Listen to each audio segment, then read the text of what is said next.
আসসালামু আলাইকুম। আজকে আমি কথা বলবো স্কিনে দেওয়া ওষুধটার সম্পর্কে। এই ওষুধটার নাম হচ্ছে নেফ্রোজি, কিন্তু লোক সমাজে প্রসিদ্ধ হচ্ছে লিভারটনিক নামে।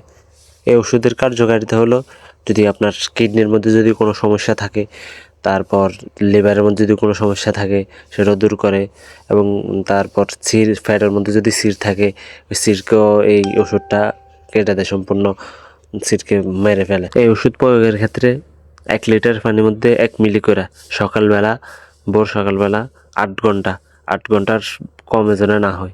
8 ঘন্টা যে কোনো ওষুধ দেন আপনারা, 8 ঘন্টা এটা মুরগিকে খাওয়াতে হবে। 8 ঘন্টা না যদি না খাওয়ান তাহলে মুরগির গ্রোথ আসবে না, মুরগির ওজনও ঠিক মতো আসবে না। এই জন্য আপনারা মুরগির বাচ্চাকে যে কোনো ওষুধ দেন না কেন 8 ঘন্টা যেন হয়, নিম্নে 8 ঘন্টা খাওয়াতে হবে। ফলো দিয়ে পাশে থাকুন, অনেক গুরুত্বপূর্ণ বিষয় নিয়ে আপনাদের সামনে হাজির হবো ইনশাআল্লাহ। আসসালামু আলাইকুম।